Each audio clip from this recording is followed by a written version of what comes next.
अस्सलाम वालेकुम, welcome back to our YouTube channel KST learning. आज की इस वीडियो में हम CS 604 प्रैक्टिकल की असाइनमेंट नंबर 1 स्प्रिंग 2024 को डिस्कस करेंगे, जिसकी लास्ट डेट 2 मई 2024 है और असाइनमेंट के टोटल मार्क्स 20 हैं, जिसमें 2 क्वेश्चन है। फर्स्ट क्वेश्चन जो है वो कोड बेस्ड है 15 मार्क्स का, एंड सेकंड जो आपका क्वेश्चन है वो है थ्योरी बेस्ड और 5 मार्क्स का है। तो असाइनमेंट को आपने जो सॉफ्टवेयर यूज करते हुए बनाना है उसमें एक यूबोंटू है जिसमें आपने अपने कोड की आउटपुट शो करवानी है, एंड सेकंड जो है MS वर्ड जिसमें आपने अपनी फाइल जिस फॉर्मेट में सबमिट करवानी है। ठीक है, तो वीडियो शुरू करने से पहले हमारे चैनल को सब्सक्राइब कर लें, बेल का आइकन को प्रेस कर लें, एंड साथ ही ये वीडियो अपने दोस्तों के साथ लाजमी शेयर करें।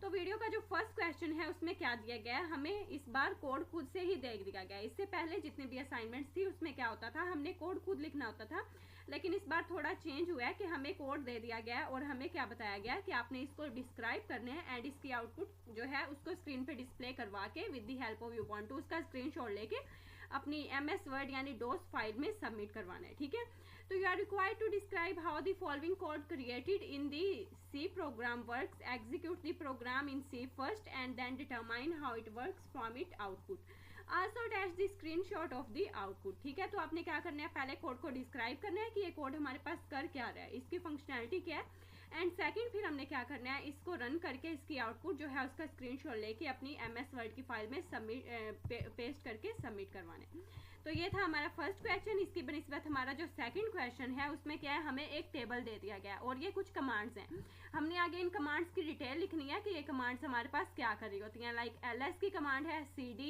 grep, उसके अलावा कैट की है, RMDIR या RM की कमांड्स है।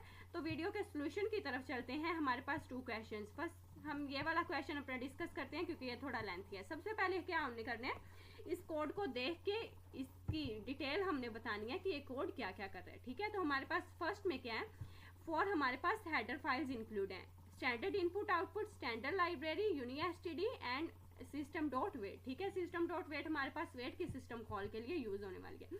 इसके बाद हमने कांस्टेंट मैक्रो डिफाइन कर लिया है जिसमें बफर का साइज हमने क्या रख दिया है, 256। अब इंट आगे मेन है, मेन हमारे प्रोग्राम का फंक्शन है जहां से एग्जीक्यूशन स्टार्ट हो रही है। इसके बाद हमने क्या किया है, पाइप के 5 डिस्क्रिप्टर बना लिए हैं, 0 and 1, 0 for reading and 1 for writing. ठीक है, PID stand for process ID। ठीक है, फिर T से हमने क्या कर लिया, प्रोसेस ID बना ली। उसके अलावा फिर हमने एक बफर बनाया जिसके अंदर हमने बफर का साइज स्टोर कर दिया, N बाइट्स बनाई।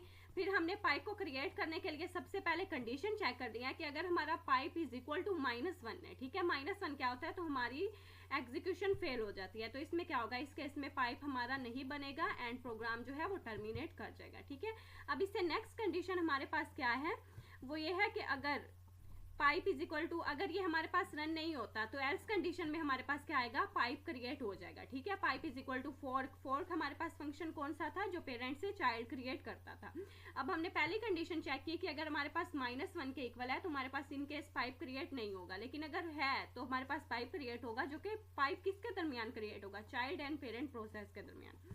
तो if PID is equal to -1, फिर ये वही एग्जीक्यूशन, यहाँ हमने फोर्क सिस्टम कॉल के लिए चेक किया एंड यहाँ पे हमने पाइप क्रिएट करने के लिए।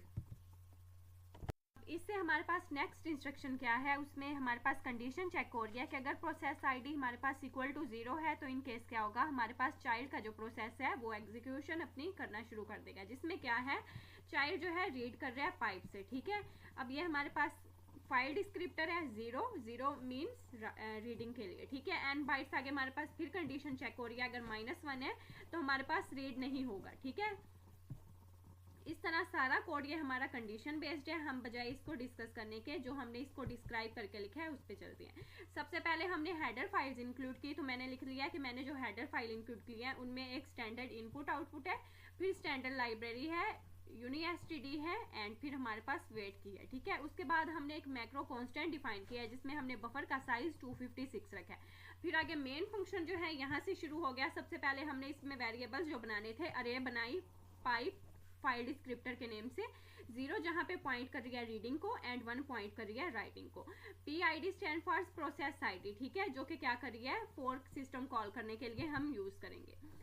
इससे आगे जो है हमारे पास buffer size character array to hold the message being passed through the pipe, ठीक है। इसके अंदर क्या स्टोर होगा, हमारे पास साइज ऑफ मैसेज, ठीक है। हमारे पास वो कितनी स्पेस ले रहा है वो, ये हमारे पास अरे में है ना, बफर साइज n बाइट जो है integer variable to store the number of bytes from the pipe, ठीक है। यानी कितनी बाइट्स जो है वो ट्रैवल करेंगे फ्रॉम चाइल्ड टू पेरेंट या पेरेंट टू चाइल्ड। इसके बाद हमने पाइप क्रिएट करना है किससे, पाइप सिस्टम कॉल से, ठीक है। अगर हमारे पास पाइप क्रिएट नहीं होता तो पी एरर जो है हमारे पास एरर को शो कर देता है और एरर को स्क्रीन पे प्रिंट कर देता है।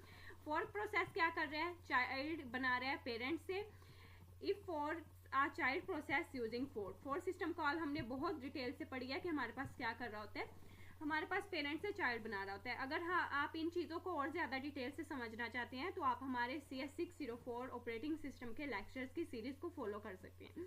फिर हमारे पास मैंने चाइल्ड का अलहदा बना दिया एंड पेरेंट का अलहदा बना दिया। चाइल्ड प्रोसेस अगर इक्वल टू 0 होता है तो हमारे पास चाइल्ड का कोड रन होना शुरू हो जाता है, और अगर ग्रेटर देन 0 है हमारी प्रोसेस ID तो इन केस क्या होगा, हमारे पास पेरेंट प्रोसेस की जो है वो एग्जीक्यूशन स्टार्ट हो जाएगी। इसमें सबसे पहले क्या है, closes the write end of the pipe and because it will only read from the pipe. तो ये क्या कर देगा, उतनी देर प्रोसेस पेरेंट जो है उसको वेट में डाल देगा। हमने ऊपर वेट की जो standard file library file discuss की थी वो बेसिकली क्या कर रही है, यही काम कर रही है कि पेरेंट को जो है उसको वेट में डाल रही है और चाइल्ड को कह रही है कि तुम अपना जो है टास्क परफॉर्म करो। तो चाइल्ड बेसिकली क्या कर रहा है, रीड कर रहा है। तो अब इसका नेक्स्ट क्या है, रीड कॉल से ये क्या करेगा, रीड करेगा और store the message into buffer, ठीक है। फिर क्या करेगा, प्रिंट कर देगा मैसेज।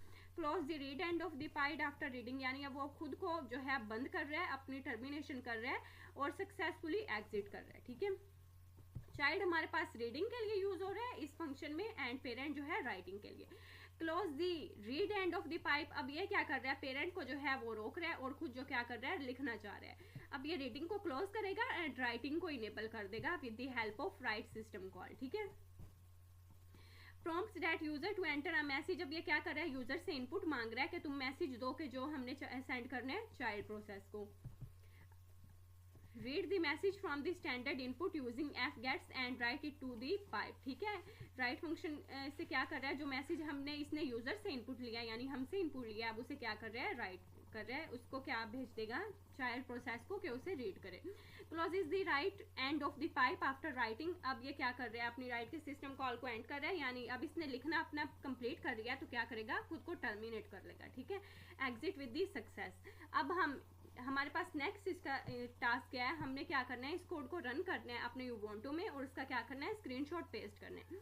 अब इसके लिए आपको क्या करना पड़ेगा, वर्चुअल मशीन है हमारे पास वर्चुअल बॉक्स, आपने उसमें यूबोंटो यानी लिनक्स की वर्जन इंस्टॉल करनी है और उसके बाद आपने उसके अंदर ये कोड जो है अपना टेक्स्ट एडिटर में सेव करके टर्मिनल पे उसको एग्जीक्यूट करना है, ठीक है। अगर आपके पास इन केस यूबोंटो नहीं इंस्टॉल होता या वर्चुअल बॉक्स नहीं आप कर पा रहे तो आपने क्या करना है, ऑनलाइन यूबोंटो यूज़ कर लेना है, गूगल स्क्रीन पे जाके ऑनलाइन यूबोंटो लिख लेना है, ठीक है। और ये फर्स्ट हमारे पास वेबसाइट आ रही है OnWork, इस पर क्लिक करेंगे आपको डिफरेंट वर्जन्स मिल जाएंगी यूबोंटो की, लाइक यहाँ पे GNO है, लेकिन आप मेरी तरफ से सजेशन है कि आप 22 या 19 में से कोई एक यूज़ करें। लाइक अगर मैं 19 यूज़ करना चाह रही हूँ तो मैं इस पर क्लिक करूँगी, एक सेपरेट पेज में ये खुल गया। थोड़ा सा टाइम लेगा, 2 से 3 मिनट ये ओपन होने में एंड इसके बाद जो है बिल्कुल सेम इंटरफेस आपको दिखाएगा जैसा कि हमारे पास यूबोंटो में शो होता है, ठीक है, लाइक इस टाइप का। अब मैंने क्या किया है, टेक्स्ट एडिटर ओपन किया है, सिंपली यहाँ से सर्च किया और मैंने किया टेक्स्ट एडिटर, ठीक है।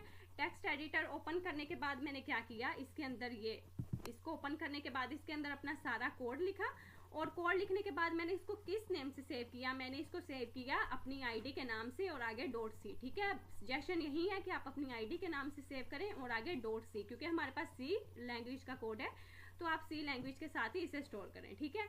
और आपने कहाँ पे स्टोर करना है इसको, फाइल सेव एज करके, लाइक फाइल सेव एज मेरे पास ऑलरेडी सेव है तो आपने क्या करना है, इसको डेस्कटॉप पे सेव करना है, लाइक इधर, ठीक है।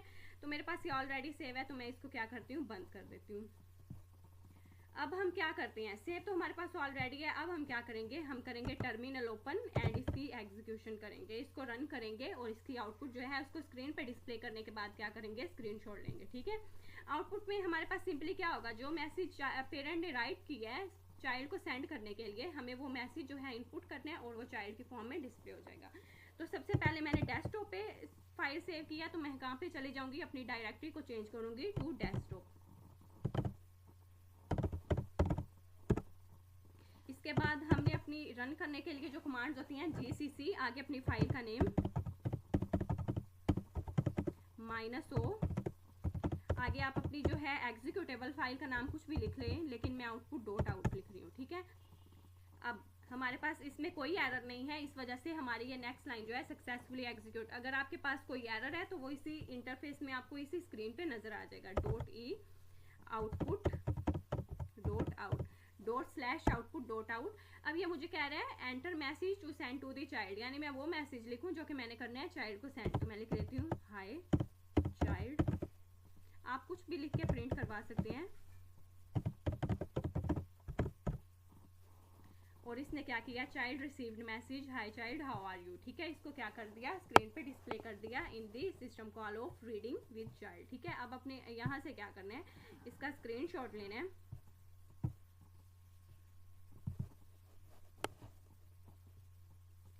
ठीक है। अब इसका स्क्रीनशॉट लेके आप यहाँ से कॉपी करके इसको क्या करें, अपनी आंसर फाइल में इसको पेस्ट कर दें, ठीक है, इधर।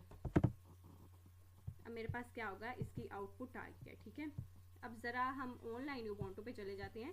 कुछ जो हैं बच्चे उनको इशू आता है इसमें कि ये सक्सेसफुली हमारे पास ओपन नहीं हो रहा, ठीक है। तो आज यहाँ पे आपको ओपन करके भी दिखा देते हैं। सिर्फ ये है कि ये 2 से 3 मिनट आपको चलने में लेगी, उसके बाद इजीली आप इसको यूज़ कर सकते हैं सेमली।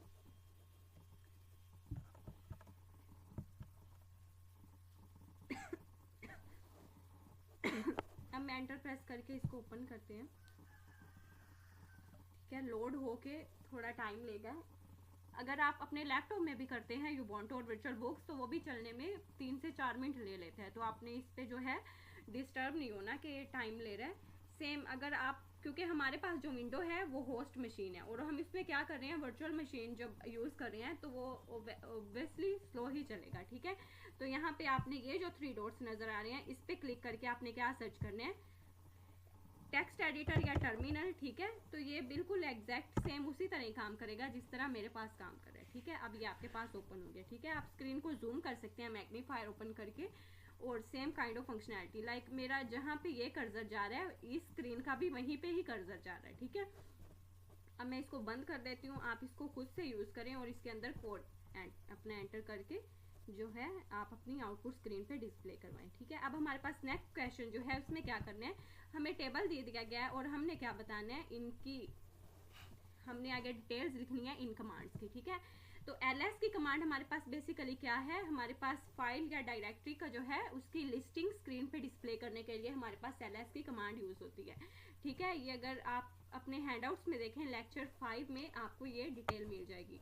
The content of the file or the directory can be displayed with the ls command। ls command क्या करती है, उस डायरेक्टरी या उस फाइल की कंप्लीट लिस्टिंग शो कर देती है, ठीक है। आप अगर इसमें मजीद लिखना चाहें तो लिख सकते हैं। आगे हमारे पास है cd की कमांड, चेंज डायरेक्टरी, जिसको हम बारहा यूज़ करते हैं, अभी 2 मिनट पहले भी यूज़ किया है। This cd command can be use to make your home directory or working directory, यानी आप अपनी जिस भी डायरेक्टरी पे हैं उससे आप वर्किंग डायरेक्टरी पे जाना चाहते हैं तो आप क्या कर सकते हैं, cd यानी चेंज डायरेक्टरी का यूज़ कर सकते हैं, ठीक है। You can jump from one directory to another using cd command. आगे grep हमारे पास बेसिकली सर्च करने के लिए यूज़ होती है। The grep command is commonly use to search from a specific pattern with in one or multiple files, ठीक है। आपने फॉर एग्जांपल अपनी कोई फाइल में कुछ कंटेंट लिखा है, ठीक है। अब आप सी कैट से क्या कर रहे हैं, उसे स्क्रीन पे एज इट इज़ डिस्प्ले करवा रहे हैं। अब अगर आप सर्च करना चाहते हैं कि उसका कौन सा टेक्स्ट या कौन सा किस लाइन में है तो आप उसके लिए क्या यूज़ करेंगे, grep यूज़ करेंगे, जो कि हमें स्क्रीन पे वो बता देगा कि ये किस लाइन में है और कहाँ पे पड़ा है। इवन कि वो स्क्रीन पे आपने जो कंटेंट सर्च किया है ना, जो आपने लेटर सर्च किया है वो सेम उसे भी स्क्रीन पे प्रिंट करवा देगा। इसके अलावा हमारे पास कैट की कमांड है, बेसिकली 2 काइंड्स ऑफ फंक्शनैलिटी, एक तो इनपुट आउटपुट के लिए यानी कंकैटिनेशन के लिए यूज होती है, एंड सेकंड किसके लिए, हमारे कंटेंट ऑफ फाइल को एज इट इज स्क्रीन पे डिस्प्ले करने के लिए, ठीक है। rm या rmd या rm बेसिकली हमने अपने हैंडआउट्स में अगर आप देखेंगे तो rm जो है फाइल की हेडिंग में लिखा है और rmdir डायरेक्टरी की हेडिंग में, ठीक है। तो ये फाइल्स या डायरेक्टरी को रिमूव करने के लिए यूज़ की जाती हैं। तो यहाँ पे हमारी असाइनमेंट कंप्लीट हो चुकी है। और एक बहुत इंपॉर्टेंट बात, मैंने ये जो डिटेल लिखी है आप कोशिश करें इसमें थोड़ी बहुत चेंजिंग करें, इसे एग्जैक्ट एज इट इज़ नहीं लिखें, ठीक है। आप वीडियो को कुछ टाइम के लिए पॉज करें और यहाँ पे ये जो है सारी डिटेल लिखें, लेकिन आप कोशिश करें कि इसमें थोड़ी चेंजिंग करें। लाइक मैंने यहाँ पे ये नहीं लिखा कि इनकी फंक्शनैलिटी नहीं लिखी, आप गूगल से करें सर्च, STDLIB क्या काम करता है, UNISTD STDIO, ये इनकी फंक्शनैलिटीज़ ढूंढें एक एक लाइन की और उसे हेडर फाइल में लिखें, ठीक है। अब मैंने यहाँ पे लिखा है the code defines the constant, आप यहाँ पे लिखें it describes the macro of buffer size with the size of 256, ठीक है। मेन फंक्शन में आप लिख लें कि where the execution of the program start, ठीक है, यानी मेन फंक्शन ऐसा फंक्शन है जहाँ से प्रोग्राम की एग्जीक्यूशन स्टार्ट हो रही है। वेरिएबल्स की आप हेडिंग ना दें। पाइप फाइल डिस्क्रिप्टर 2, ठीक है, आप क्या करें, इट इज़ एन अरे of the file descriptor that uses as the two arrays 0 and 1, 0 for the reading purpose and 1 for writing purpose, ठीक है। इस तरह आप थोड़ी बहुत चेंजिंग करके इसको आप और भी ज़्यादा बेहतर लिख सकते हैं, ठीक है। तो यहाँ पे हमारा जो है इस असाइनमेंट का सोल्यूशन कंप्लीट हो गया है। सिंपली 2 क्वेश्चन थे, ध्यान से करें इसे, और बहुत ईजी असाइनमेंट है आपकी, तो इसे ध्यान से करें और कंप्लीट करें। मिलते हैं नेक्स्ट वीडियो में, तब तक के लिए अल्लाह हाफिज़।